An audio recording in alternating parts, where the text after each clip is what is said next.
All right, well, All right. we're back and we were touching base on a couple stuff outside of this and then figure this is a good time to hit record. I think Yeah. Steve, you were just mentioning about like the difficulties of like paid and like the consulting world of like being technical and both client facing. So why don't you just pick up from there? Dude, all right, am I uploading? Okay, I am uploading. I just want to make sure. Um, I think this goes into the realm of even like agencies and employees, and it can be an SEO role too. I would say, um, and it's this line between the person doing the production work and then that same individual communicating to the client. And I found, paid media specialists and even SEO specialists, excuse me, um, they could be really amazing production people, building out campaigns, the SEO tech audits, keyword strategy, etc. But then to relay that information to the client in a way that is clear and cohesive and is very clean can be a challenge to find someone that has both skill sets in that. I figure that's your experience too, Trevor. Without question. Like somebody who's like good at client communication and also really good at the work. Like usually it's like one or the other. Like you get somebody who's like, yeah, this person's tremendous at whatever they do, but when it comes to like communicating to a client, you kind of have to step in and help guide the conversation from time to time. And And I I don't think know. at an agency role or you're consulting with the client, a big part of it is the communication and the service that we're providing to articulate what you're doing. I think honestly, that is probably 70% of what they're paying for is the communication and then 30% is actually performance, you know? I know we talked about this before. I almost feel like it's almost even more about like the the experience and like they Yeah. like we're confident in them, like Yeah, dude, and I have firsthand experience, like being an SEO nerd, like doing all the tech audits, etc., and then having to explain it on the call. And like I remember being nervous, and it's like, all right, Steve, it's your time to jump in. And like it took me years to figure out like my voice on a call. I mean, I'm still super ADD and like, but I'm enthusiastic about stuff. But then I realized like I have at least a bit of self awareness, like, oh, I'm kind of going off the rails here on this. Let's tie it back into like something more simple. Maybe use some analogies, etc. But I think that's a huge part, like there's no training for that kind of shit in college or anything like not at that. all. None at all. It's like, cool, you know how to do a paid media build and it's awesome and things are going great, but how do you actually interact with client on that? And there is a layer of like project management that comes in that um so that it's kind of the other end, like where project managers are super talented at communication and but they're not experts in the field. So it'd be kind of weird if the project manager did the speaking for the person that did production. I've seen that in the past where they Exactly. explain stuff, and it doesn't really have like the gravitas of what needs to happen. But it's an option. It's an option, but you're kind of Totally. you miss something on that end, and then that's where like there's a strategy role or a strategy voice that can come in that gets the project management, that gets the production, and they're like in between and they can translate that shit. It's like the Office Space Yeah, that's a analogy. great analogy. It's like I'm the one that talks to the engineers, and the engineer talks to whatever that is. But I think that's a huge role where it's like they know how to fucking translate project management talk and production talk to client strategy talk. Um, and that's where I find myself most of the time these days on calls. Yeah, you're Uh, really good at is that. that I is that role? I think and I think too like trying to think through this I feel like obviously if you have like some good managers over the years and stuff like that that gives you some good feedback and you're aware enough to know like okay, I can kind of notice how they handle these situations or these calls or these communications or whatever. You could probably pick up on that.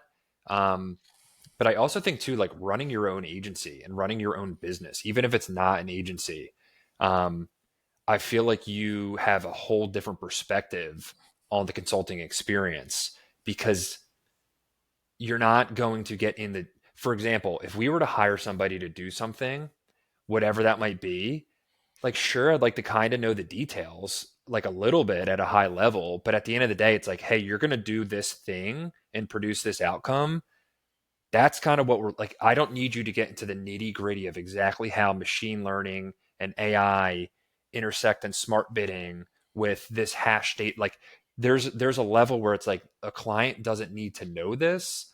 So Yeah. you can then communicate, hey, we made bidding optimizations to focus on conversions to drive pipeline for your business and like just kind of keep it moving and like knowing the level of detail and granularity to speak to a client is um I feel like you can kind of pick up on that when you're in the opposite position of like vendors are pitching you or you're outsourcing work to other people. You kind of have a different lens as opposed to you've just been working in like your one little, paid search campaign section and not seeing other aspects of the business. Yeah, no, for sure. You kind of get that blinders on, and you don't really understand the context of the whole business, for sure. It's tough too because I think when you're especially when you're like starting out and like, you're passionate about it or like I remember, larger search budgets and you're managing $100,000, $200,000 in monthly ad spend. You think that's a huge deal. And like, don't get me wrong, it definitely is. But um, that client on the other end, they're not, they don't have that same experience and like that same like connection to the ad account that you might, or, SEO content delivery or like whatever the deliverable might be. And I think trying to like, I know it's kind of like a corny, a, slogan here of like, you got to speak to like business outcomes. But I think like trying to have an understanding of like what that client's goals are and like what they're trying to achieve on their end, I think that can give you a good filter for like level of detail to go in, how to service that account and how to speak to that account. But I don't know. It's not it's a difficult thing to coach somebody on that, like that's not a, Yeah, it's really difficult because, like, especially if you're a production person, you're gonna, let's say it's paid or SEO or whatever. And it's like you're going to show them how to do a campaign build and a certain keyword research and configurations and this and that. And that's one skill set. Like, I know how to do an audit or I know how to do this. And then it's all of a sudden it's like, I got this. Now I got to go tell the client about it. yeah, And I remember vividly when I was in the agency world, employees like, had a super talented SEO guy and it was nervous. He was literally nervous to talk about a tech audit. I'm like, bro, you know your shit, man. Like, you should not be nervous. Have confidence. But it's like, all right, I'm the client. I would literally have to spend time and like, I don't know who else. I mean, maybe other agencies do this, and I'm just being naive. But it's like one of the part of it is like, no, I'm the client. You need to pitch me. Like, learn. Let's work on this. I think that's like forgotten, like, or they don't talk about doing that. It needs to happen. Like, that's the only way they're going to be able to grow and get that confidence to do it. You know? I think that was a huge benefit in my career of like those internal review sessions and then having people were like kind of speaking to what you're going to speak to and going through like the motions there prior to client calls and getting direct feedback. I feel like that was like such a big help. But to your point of it not happening as much, I feel like that's a, I don't know, in the remote world and like Sure. Yeah. everybody's getting like, hey, we got so many calls. Like I don't know. I feel like that's gone away a little bit. I could see that, dude. But you know what? When I was in training, I would so there's a balance here though, right? Because I remember, especially on sales calls, I'd come in as like the sales guy for the SEO side of things, and I'm sorry, sometimes I'm super blunt in the way I talk, and the way I'm going to present some data. Like, I'm not going to sugarcoat shit. And sometimes I remember seeing salespeople crawl in their skin because I said something super honest, like, hey, it's a very competitive space. It's going to take months for you to rank. And I can just see them like crawling, like, dude, you're fucking up the sell. Like, we're trying to sell him. I'm like, I'm not trying to sell him. I'm trying to educate him, you know? And it's like, there's a kind of a fine balance there of like training on how to be on calls and this and that. And where like someone tries to be overly taking of the call. And then you feel a little bit subordinate to Yep. them, and it's like, oh, I'm just your puppet. You trying to tell me what to tell, and then that's not a fun scenario to be in either. But I think that problem is whoever's the account lead on that. I've had it for like current clients, or not current clients, but client roles, not just sales, where it's like, hey, make sure you don't say this, Steve, or don't this that. It's like, but it's more like, why can't I say that? You're trying to really control the whole narrative. That part gets a little skeevy for me, where I was like, I feel like I couldn't voice my opinion on a project. I would much rather go down like the transparency route, I'm kind of on your side on that one. Like I would I much rather somebody like not try and bullshit me and just be like, dude, this is what it is. At least on the sales side, I found over the years where like being super transparent, blunt about things, um, even with clients too, that honesty and enthusiasm can go way farther with trust with a client, and they come starting to look to you as like the actually subject matter expert and on the account, etc., rather than the other person that thinks they have the account. Exactly. It's pretty interesting. Because Like at a especially if certain like you go travel and go see a client, and then it's like you're hanging out afterwards and it's pretty casual, and you can kind of see the weird dynamic that's going on. Yeah, yeah, yeah, yeah. it's an interesting one. Plus too, like at a certain point, like you're gonna talk about deliverables or like outcomes or whatever, eventually like it's you can't promise stuff that you can't deliver upon. So if like Yeah, the somebody's just problem. honest over time, like expectations are never gonna be off balance. Yeah, I mean, but at the end of the day, though, too, I mean, specifically with sales, sales is main motivation or is to bring in more clients, not to do it in an unethical way, but there are selling techniques and how to get things done. For By sure. all means, which some people maybe are not comfortable with because they're more of an extrovert and they're totally fine with doing it this way, etc. Versus someone that's more like an introvert, like myself, it's a little bit different. But it's like I don't blame it, and by any means, or in like cast shade on it. It's a function, especially in like the high churn agency world of clients, etc. Historically, it's a little bit different now for how we are, but yeah. But going back to our point, as far as like that balance of like really good at getting shit done from a production standpoint, and then client communication. Dude, we could talk to Ricardo, dude. That was a perfect example. It took years to figure out how the hell I could talk to clients correctly, or even emailing clients correctly. It's a challenge, but I think coaching, being part of calls and kind of help shaping it can lead in the right direction. But it's really hard to find someone like I was saying, Trevor, like you, that can do both. It's very difficult to find and scale that out. And there's a point too, though, like even as an agency or even at kind of what we're doing here as far as having other people come in and help out with us on work, you have to realize you can't control everything. Everything's not going to be perfect to what you want. It's you kind of have like these guide rails, like let's just keep in this guide rails here and we'll be okay. If we start to sway one way too far, okay, let me nudge it back in. It's not going to be like exactly perfect of what I want it to be, but it's got to run. Otherwise, I'm going to be micromanaging everything, and it's just not. You can't scale that way. I think that's such a good point because I feel like that's a one thing that everybody says when scaling a business or trying to is like giving up responsibility and control is a really difficult thing. And you got to think, especially when you like sign a new account, you want things to like start smoothly and get off to a smooth start and then retain that client for hopefully years to come. And trying to like balance giving feedback and like guiding some things a little bit off the start versus, hey, I can't like be super in the weeds here to like do all of this production work because there's no way to then service other accounts. There's no way to then bring in new accounts. It's a really tough balance there. Um, And but you I don't know feel, if it's going to work. You don't know yeah, with any account if that contractor is going to work out, if that client's going to work out. You got to have a little bit of faith and just see. Sure, set up some parameters to help kind of move in these kind of like I was saying that the channel of tolerance you could call it. But then just have faith and fucking let it go. You know, yeah, and see where the chips fall you can't there, and just have faith in that process. you can't control everything. You It's just so really true. can't. I mean, it's actually a very egotistical thing to think that you can control everything on it all. Set up the guardrails, move it through, shepherd it through. That's all the best you can do, and hope for the right outcomes. Couldn't agree more. I couldn't Yeah. agree more. I feel like I'm probably stating the absolute obvious here, but um, especially in the agency world, like a lot of this work is like you could replicate it pretty easily there. Where whatever I know we're like pretty big Basecamp advocates, but you could just have like, hey, we have like standard to dos in Basecamp. We have standard like setup process. We have standard check ins, and like try and have some guardrails to the process. I feel like that helps a little bit, but there's definitely a component of like, you're not going to control everything there for sure. Yeah. No. So I think this might be I don't know, a good segue or just a blunt segue. It's funny. I jumped on my Slack this morning while I was in bed and I saw your rant about the story that was posted.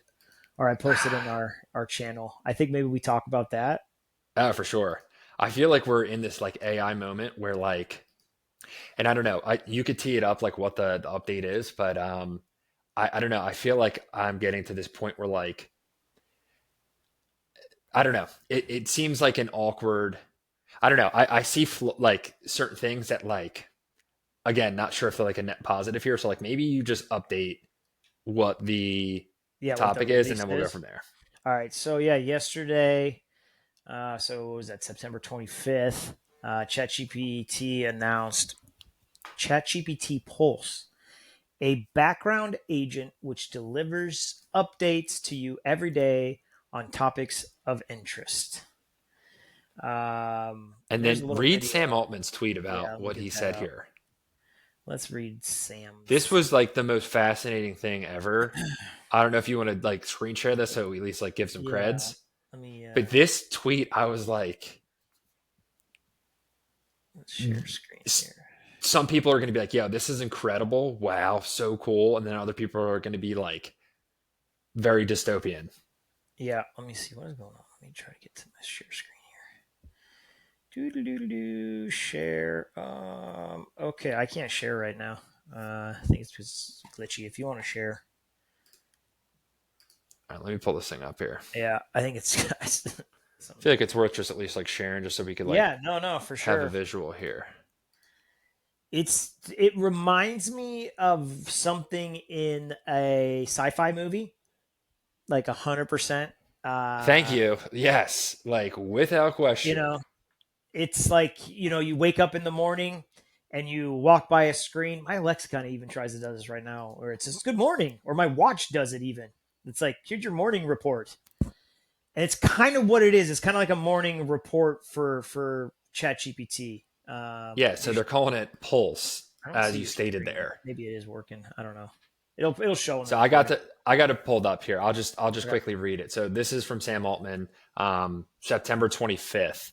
Um, today we were launching my favorite feature. So Sam calls this my favorite, which is like such a flag for this guy. It's unbelievable. We're launching my favorite feature of ChatGPT so far called Pulse. It is initially available to pro subscribers. That's the $200 Pulse level account.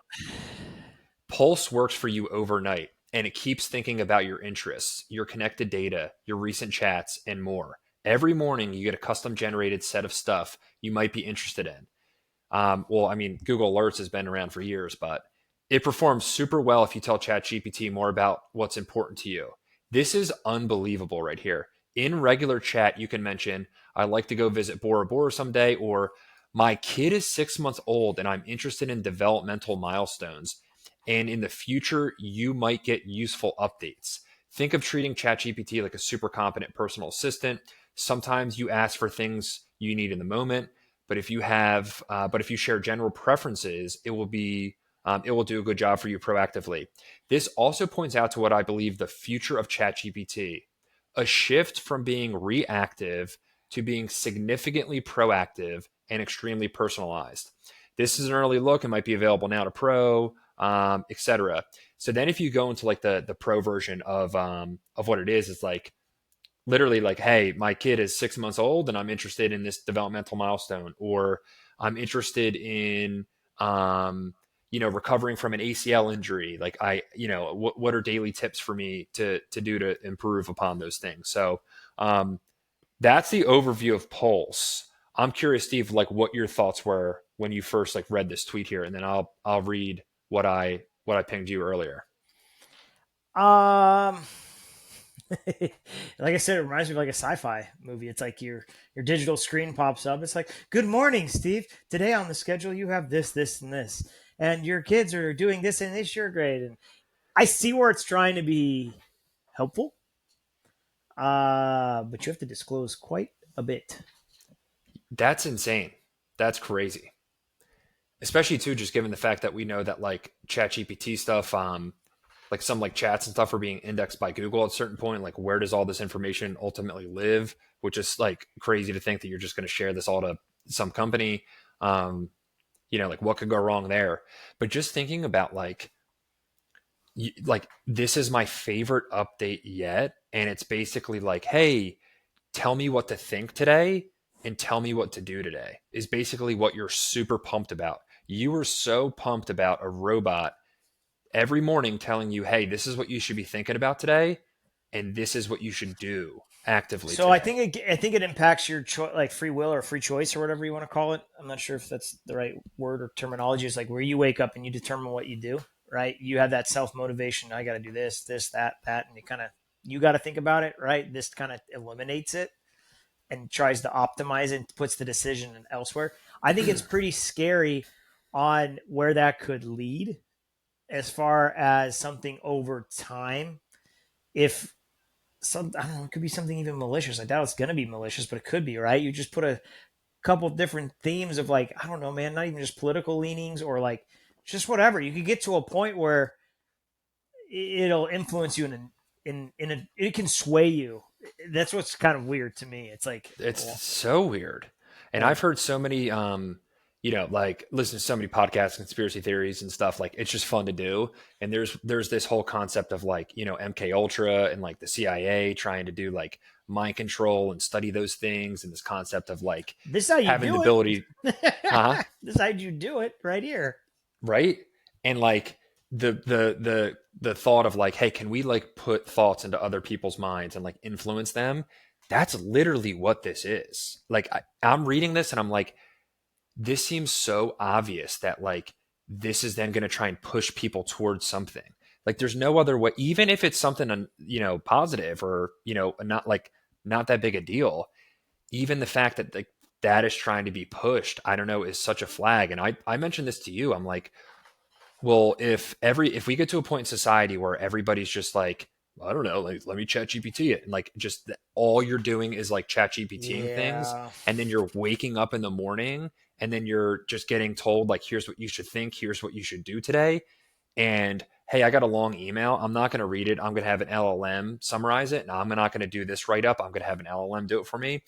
I think you're going to get to a point in society in the next 5 years where it's going to be so obvious who the power users are of LLMs because they're going to really struggle to hold eye contact in conversations and have original thoughts and have opinions and takes on things. And I don't know. I don't think that's positive at all when it comes to like developing as a human. Like I would never let our kids have the ability to do pulse. Like, dude, you're out of your mind if you're doing that. So I don't know. I just read this and I'm like, Yeah. first off, this is not that big of an innovation in the sense of like you could set up Google Alerts today if you wanted to about any given topic. And second off, I don't think this is like a positive like exercise to get people into. Dude, it's interesting when you start saying it's like, I don't know, like putting this in the hands of our kids, and that's the next generation, and this is what they're used to. Yeah, I agree. It's not good. Like that critical thinking Crazy. item is there. Like, could you imagine like going to college and just like knowing how to interface with ChatGPT really well and get around things, and you're not really doing human work at that point. You're just like interfacing with AI, and it's like that's probably not a net positive. I think it's a little bit interesting for us though, as we're kind of older in our career. Like all this stuff is super beneficial and it's helpful, from a business perspective and to a certain degree. And there's a lot of advantages to that, but I think you could take it too far. Where if you use too much chat GPT, this and you're not even critically thinking about your client accounts, it's like you're just doing what the AI says to do, and it's kind of a weird one. It's kind of what's the term I heard lately was AI slop. Works. Steve, I was just going to say that Harvard Business Review just came out with a study that and you could pull up some data on this, but essentially like they coined this term work slop, and I think MIT also replicated a similar study where essentially it was in the work environment, a lot of managers and team leads are then getting um, like production work to review as you typically do in business there, and they basically describe this scenario of like work slop where it's extremely obvious that somebody just used an LLM to like do the output for them, and the output they provided sucked, which then causes them to like have to give feedback and to really dig in more, which takes even more time. Then they would have to pass it back to somebody. And it basically just describes a scenario where like it's actually less productive in the workforce, and it actually causes more time, and it actually causes more expenses on the business. So it's like this whole grand Interesting. pitch of AI is going to save everybody. We're going to be way more productive. You're not going to need as many employees. Well, if all those employees just rely on LLMs and have no idea what they're actually doing, that's probably a net negative for the company. And it's just, I don't know. I think a lot of these technologies and stuff, as you get older, it's like they're sold as like social media, it's the greatest thing ever. Like everybody's going to be connected all the time and everybody's going to know the truth. Like governments can't lie about stuff and everything's going to get exposed. Any of that happen? Is like that been a whole net positive, or like are people just extremely TikTok brain down and obsessed about scrolling and their next dopamine hit? You know, like the way in which a lot of these technologies are pitched and then like the outcomes from it, I feel like we don't do a good job as a society of like take a step back and actually analyze, was like the initial premise that was promised to us delivered, and like is this positive for us or not? And like just seeing this pulse, I'm like, dude, I could see a million scenarios where this is like terrible for everybody. Yeah, dude, I think you're onto something there because I think that analogy of like social media and the initial promises, and even just like how like subtly it became a routine. You know, like just over time, slowly became a routine to check your social medias every day, That's how it multiple goes. times a day. And this pulse thing is something very similar, where it's like, slowly get in, and then it's just gonna be here as a standard.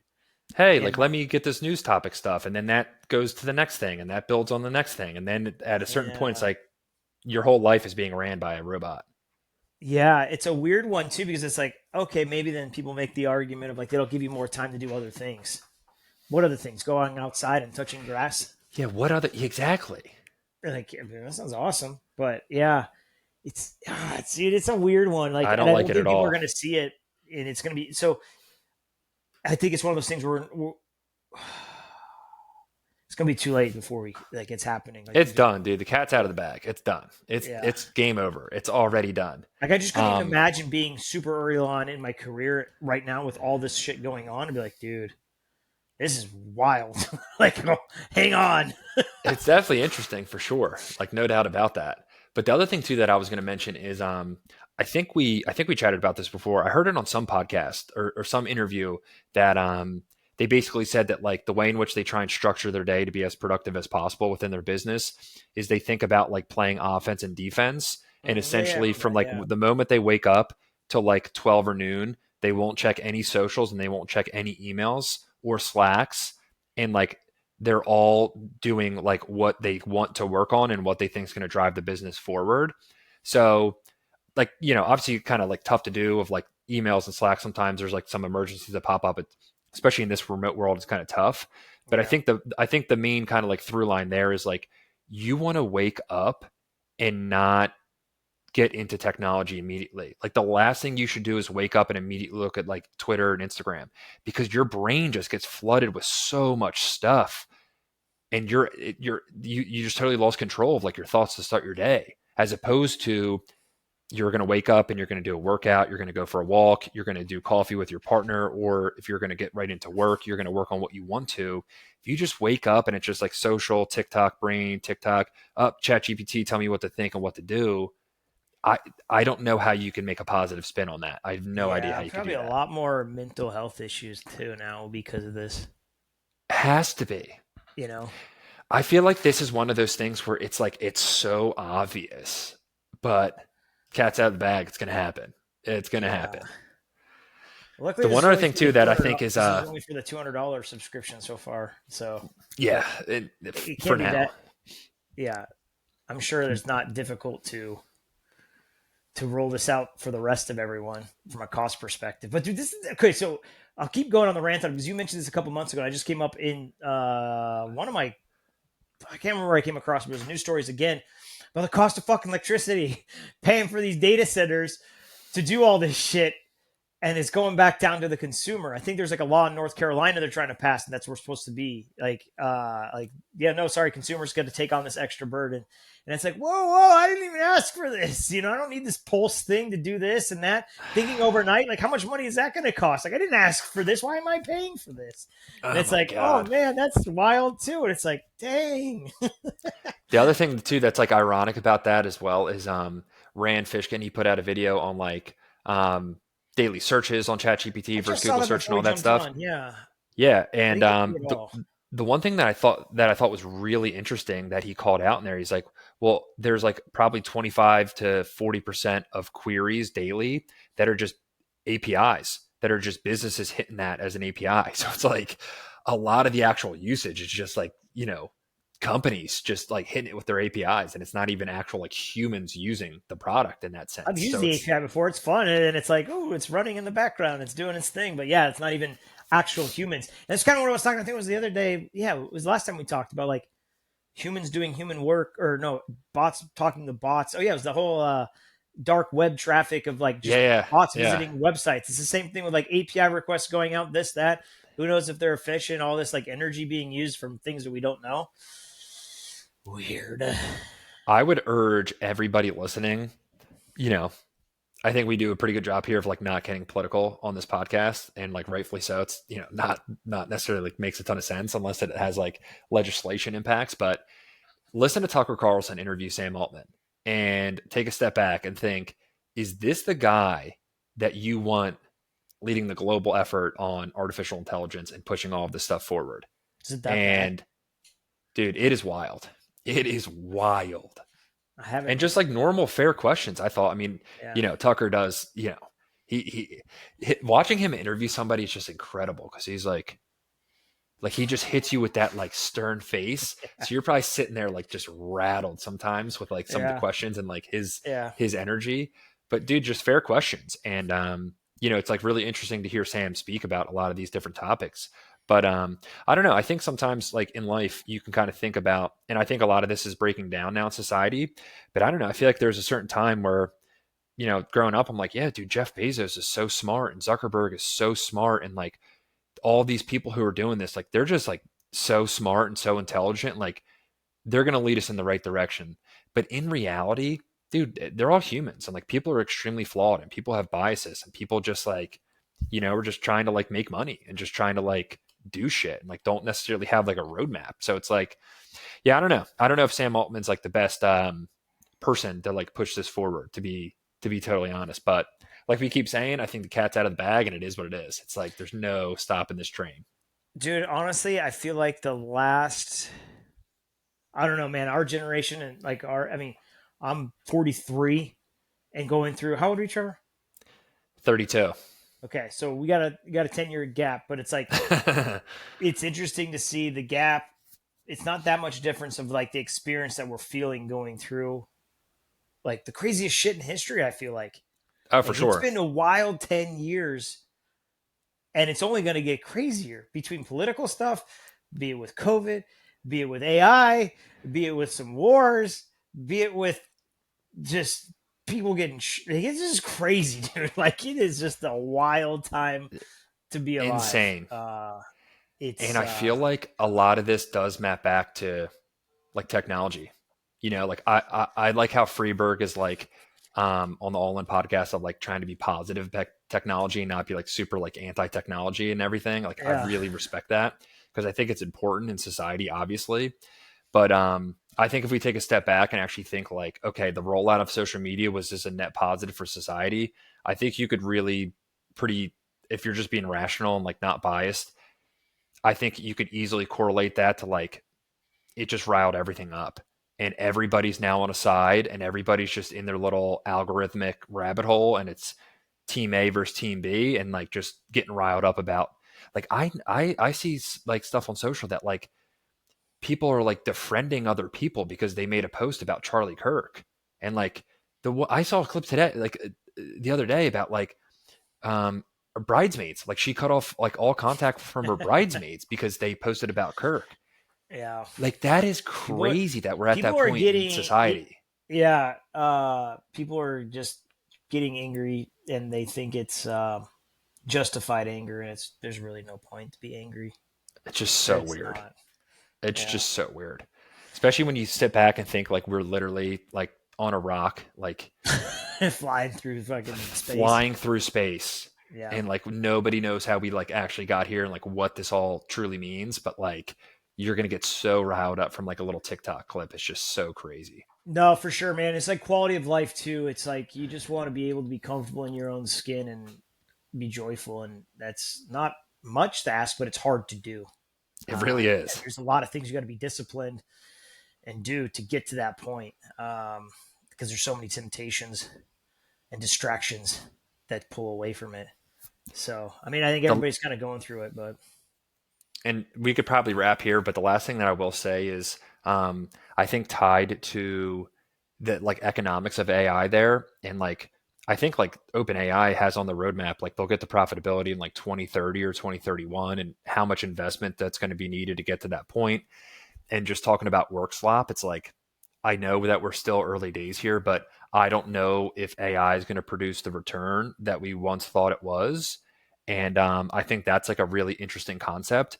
But I'm also thinking like, dude, we've been talking about this for like what 2, 3 years now, and like how like the rapid evolution and pace of like all of these models. But now we're at the point where like the new like favorite massive update is you're going to get a daily pulse check in the morning. Like that's the new big reveal that we're like talking so about. dude, so Trevor, it got me thinking. So you were saying the profitability from work with AI is not going to be, maybe it doesn't pan out, right? But an update like Pulse, that's not work, dude. That's social habits, Yeah, yeah. right? Like let's okay, maybe AI is not going to make most sense as profitable in the workspace. It'll help improve certain things here.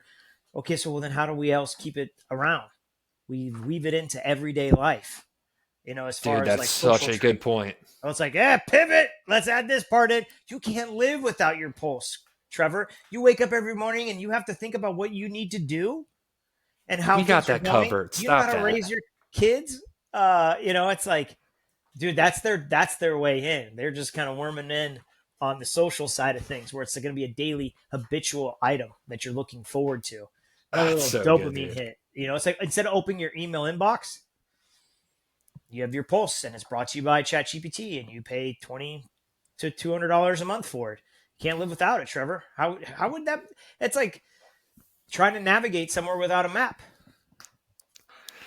Your Google Oh Maps man. or your Apple Maps. I will So gladly play $200 to $300 more a month my electricity bill to be told what to do every day. I would love that. yeah, it's going to be an interesting from original thought. Yeah, we'll see. Oh, that's so good. I'll keep you posted about I'll be front lines with it with my kids. Yeah, So we need to keep a pulse check on that. No pun intended there. yeah. I could see some advantages work wise having a pulse thing. Like, hey, here's what's in your inbox for the morning. Here's your calls. Kind of like a personal assistant on that end. I could see positives to that. I For could. sure. I could see that, but like there's a line there, right? Because then I don't want you replying to the email with this or that, etc. Because that takes away Steve. I don't want to take away 100%. Steve, you know? Oh So man. This is a good one though. I feel like that's yeah. probably a good place to wrap it up, and then we'll be back here next week. Yeah, yep. Sounds good. Thanks everybody for listening to us rant. It's All kind right, of definitely folks. all over the place. We did the leave. All right, we'll call it there. Later.